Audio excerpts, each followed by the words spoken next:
This is a special report from CBS 11 News. Good morning, I'm J.D. Miles. We are interrupting programming to continue our coverage of some major breaking news coming out of Dallas. Health officials have confirmed a second case of Ebola. That case of Ebola is a healthcare worker. We don't know if it's a doctor or nurse at Texas Health Presbyterian Hospital. There you see a live picture of that news conference that's about to take place here at any minute. We've been told that I was told by Dallas County Health Director Zach Thompson over the phone a few minutes ago that this is confirmed by a state lab in Austin, that the case for Ebola among a healthcare worker who went to the hospital on Friday night suffering from a low-grade fever. They have been kept in isolation since then. Lab results were sent to Austin of blood testing. Came back positive just a few hours ago for Ebola. That bombshell news coming out just here this morning here on Sunday morning. That blood will be tested again, I'm told, at the Centers for Disease Control office and lab in Atlanta. That will provide conclusive results, but right now it looks like that we are going to hear from County Judge Clay Jenkins, Dallas County Health Director Zach Thompson, State Health Director David Lakey, and possibly Dallas Mayor Mike Rawlings. They are going to speak here at the mic here in any minute now.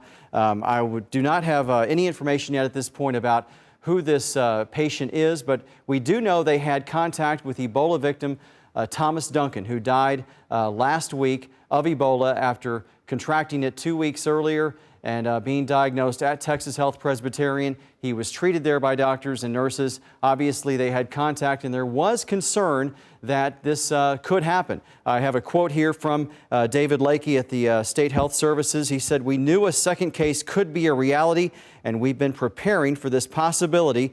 We are broadening our team in Dallas and working with extreme diligence to prevent further spread." Again, this healthcare worker was placed in isolation at Texas Health Presbyterian on Friday night. Their condition is unknown at this point. We don't have any more details about who they are, and the preliminary test results were received on late Saturday. Right now, of course, health officials are trying to find anyone who may have had contact with this new patient. They will be obviously placed in quarantine and watched, much like the 48 people who have been under watch since Thomas Duncan was diagnosed back on September 30th. We don't know at this point if this patient is one of those 48 people on the contact watch list who had obviously a very anxious last 2 weeks, wondering if they would develop symptoms. Many of those are expected to be in the clear by October 19th. That's the date when they say Duncan would not have exposed anyone to the virus beyond that point, because symptoms usually take about 21 days to appear. Obviously, Ebola is not a very easy disease to catch. You have to have contact with the actual person who's suffering from it, and it's obviously not transported by the air. There you see Dallas Mayor Mike Rawlings. He's about to approach the microphone, and Dallas County Judge Clay Jenkins. Let's go live to them now. Good morning. We're here today to communicate about a healthcare worker who has contracted the Ebola by a healthcare worker. That healthcare worker is a heroic person here. I met with that healthcare worker's parents, and the healthcare worker and their parents have asked that their privacy be respected and their name not be released at this time. I expect with the activities that happened today, information will come to light, but let's remember as we do our work that this is a real person who is going through a great ordeal, and so is that person's family, and let's be as respectful as we can possibly be. We expected that something that it was possible that a second person could contract the virus. Contingency plans were put into place, and the hospital will discuss the way that the healthcare worker followed those contingency plans which will make our jobs in monitoring and containment much easier in this case than in the last one. I want to stress before we bring up a doctor a very important fact.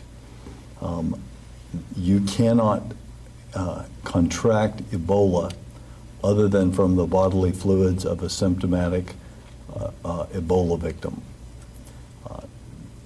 You cannot contract Ebola by walking by people in the street or by being around contacts who are not symptomatic. There is nothing about this case that changes that basic premise of science, and so it's important that while this is obviously bad news, it is not news that should bring about panic. We have a strategy to monitor. I will go over that strategy, and the mayor will go over the strategy to keep the community safe and secure, the dwelling and belongings of this patient.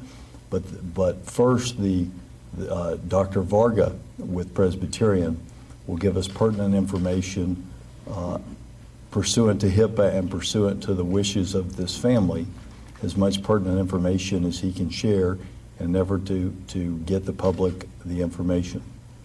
Dr. Varga. Thank you, Judge. Late last Saturday evening, a preliminary blood test on a caregiver at Texas Health Presbyterian Hospital, Dallas, proved positive for Ebola. This healthcare worker had been under the self-monitoring regimen prescribed by the CDC and based on involvement in caring for the patient, Thomas Eric Duncan, during his care that started on September 28th. Now, individuals who are being monitored are required to take their temperatures twice daily. And as a result of that process, the caregiver notified the hospital of imminent arrival and was immediately admitted to the hospital's isolation room. The entire process, from the patient's self-monitoring to the admission into isolation, took less than 90 minutes. The patient's condition is stable. A close contact has also been proactively placed in isolation. The caregiver and the family, as already stated, have requested total privacy, so we can't discuss any further details of the situation. As the judge mentioned, we've known that further cases of Ebola are a possibility among those who were in contact with Mr. Duncan before he passed away last week. The system of monitoring, quarantine, and isolation was established to protect those who cared for Mr. Duncan, as well as the community at large, by identifying any potential Ebola cases as early as possible and getting those individuals into treatment immediately. Finally, we have put the emergency department at Presbyterian on diversion until further notice because of limitations in staffed capacity. That means ambulances are not currently bringing patients to our emergency department.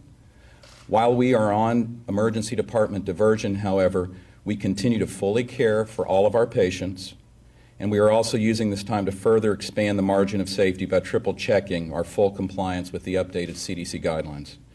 We are also continuing to monitor all staff who had some relation to Mr. Duncan's care, even if they are not assumed to be at significant risk of infection. All of these steps are being taken so the public and our own employees can have complete confidence in the safety and integrity of our facilities and the care we provide. Thank you.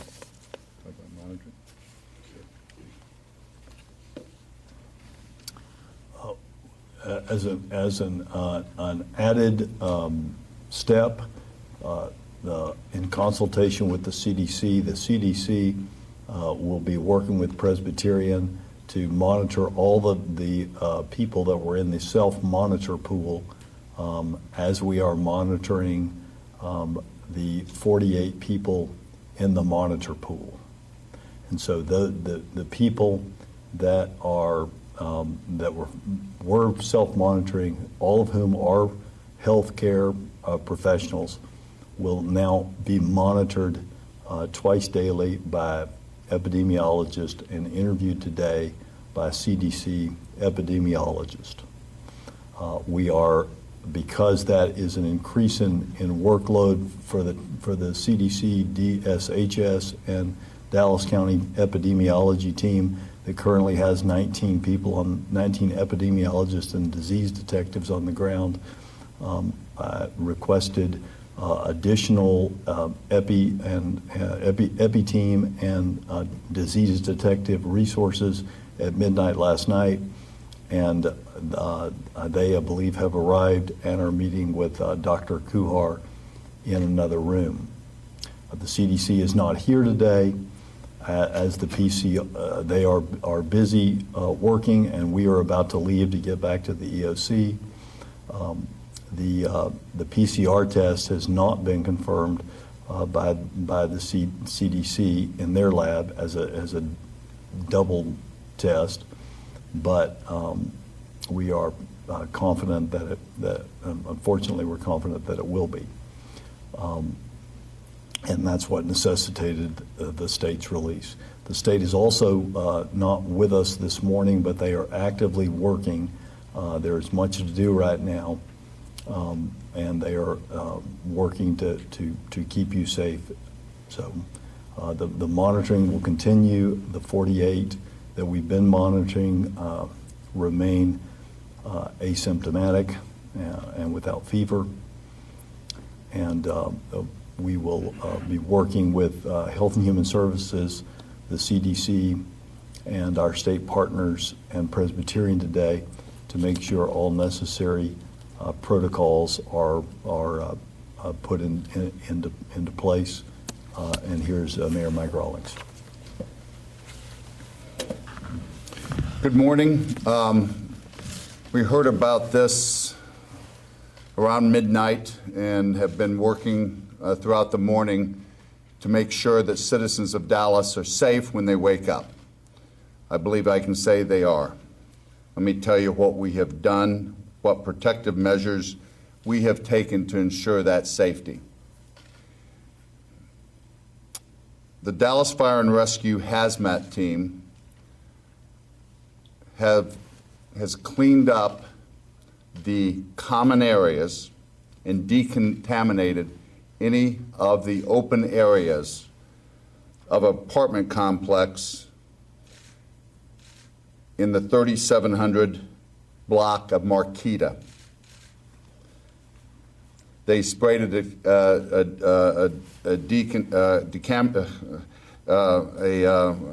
cleanup agent, and right now the police are standing by to make sure no one enters that apartment complex.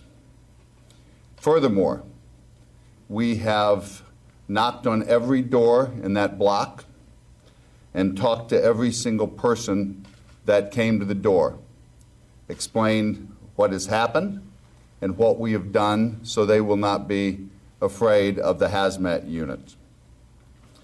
The police officers are ensuring that no one will enter that apartment.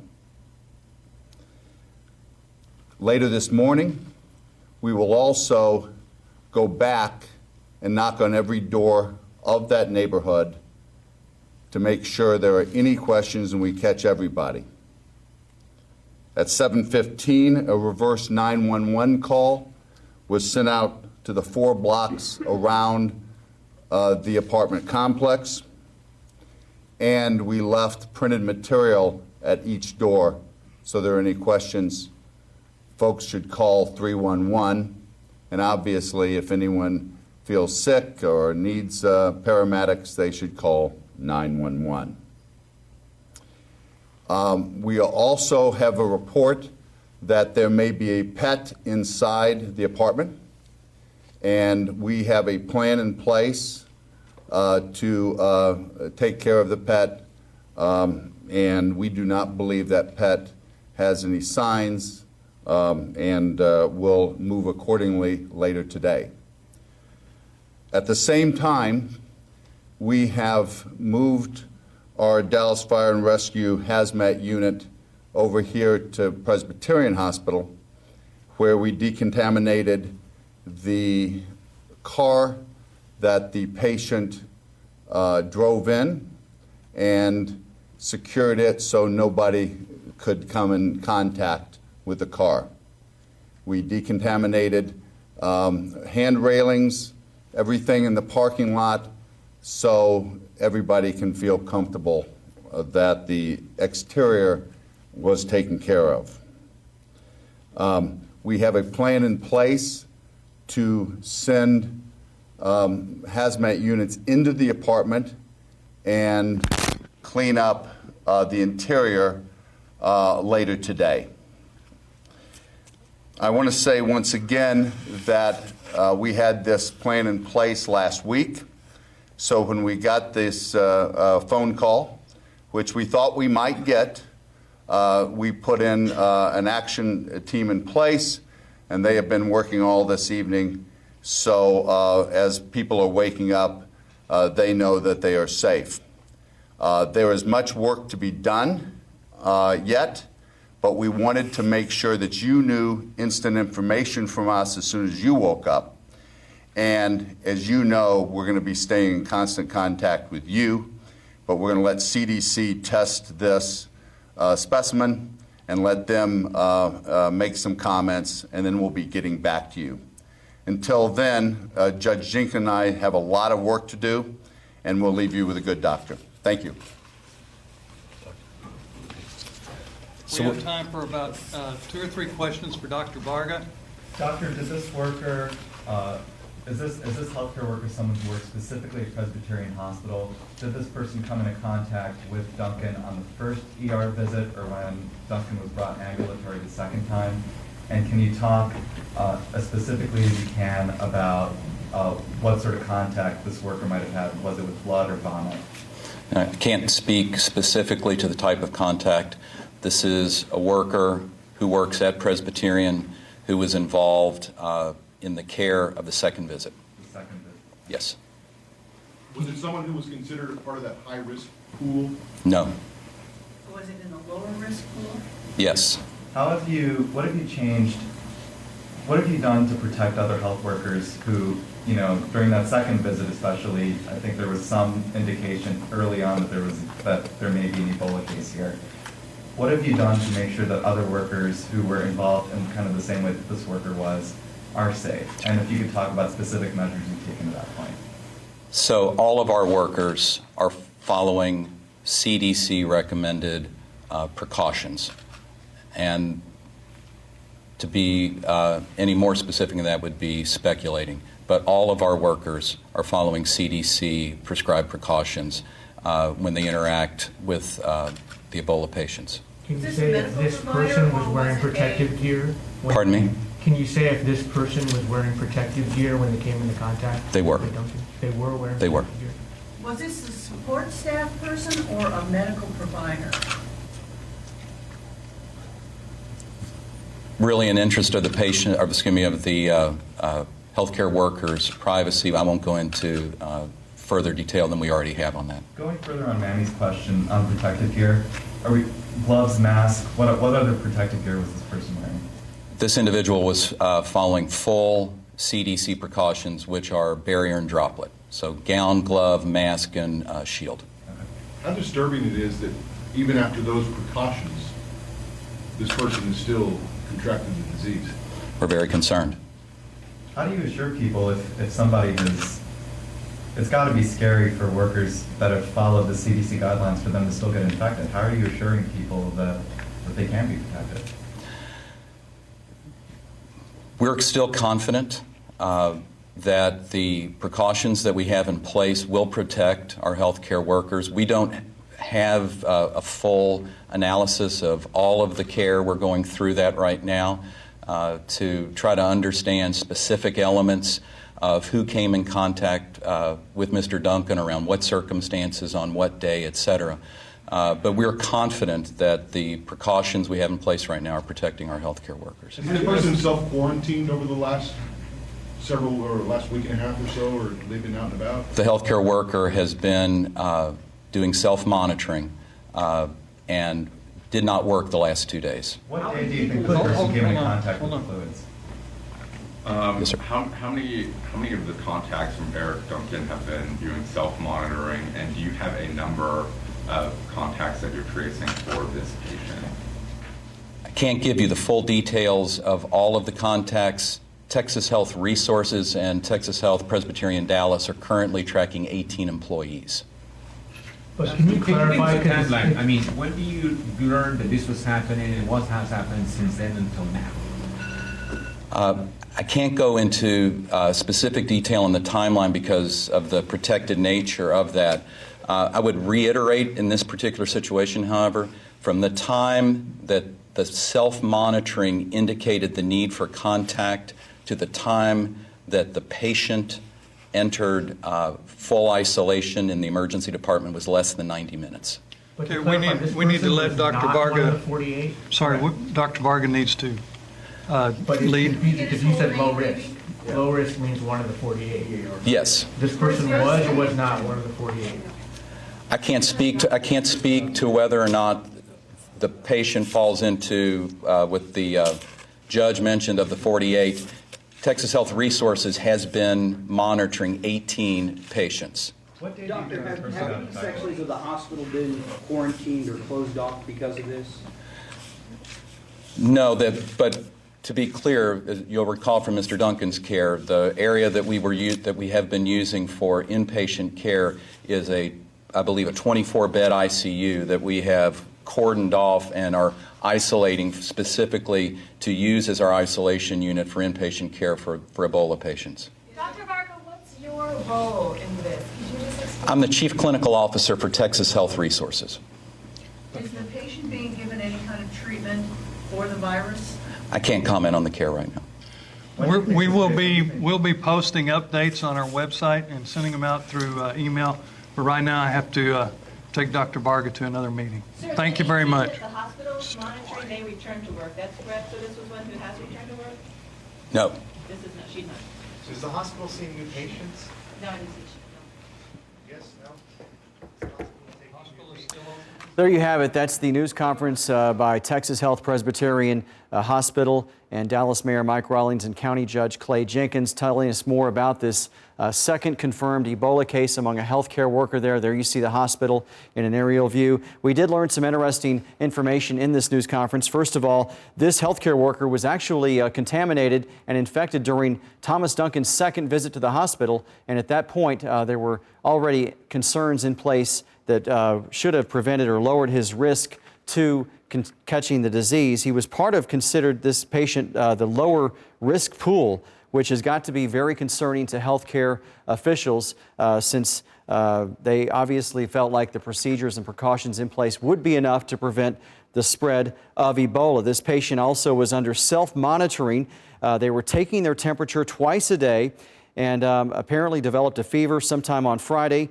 Hospital officials say within 90 minutes, the patient was brought into isolation and that they had not been to work 2 days prior, which should have limited their exposure to other possible coworkers and people around them. This patient, we're told, has asked for total privacy, which is within their legal right, but this is also a public health threat, so health officials released what they could. They were very cautious, though, about what they could release. We don't know at this point if this is a doctor, a nurse, possibly even a janitor at the hospital who was cleaning up. So at this point, we only know it's one of 18 patients that Texas Health Presbyterian was monitoring, and possibly among the 48 that Dallas County officials were also keeping an eye on.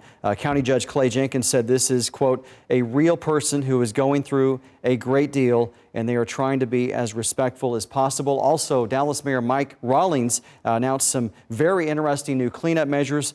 He said that the Dallas Hazmat team has been out cleaning up the outside of the Ivy Apartments where Thomas Duncan was staying, and they plan to go out later today and clean the apartment where he was staying, even after a professional cleanup crew has been there in the past week. Dallas Hazmat has also decontaminated the hand railings of the hospitals and the car Duncan used. So there are some very serious steps being taken to keep this disease from spreading. Reverse 911 calls went out to residents around the complex, and email bulletins have also gone out to alert them to what's going on. So to recap here, a second Ebola victim, someone who had contact with Thomas Duncan in the past 2 weeks while he was at Texas Health Presbyterian Hospital. We are on top of this story here on CBS 11. Follow us here today at 5:30 and 10 p.m. for the latest on our news. Also online at cbsdfw.com. For now, I'm JD Miles reporting live. Back to your regular program.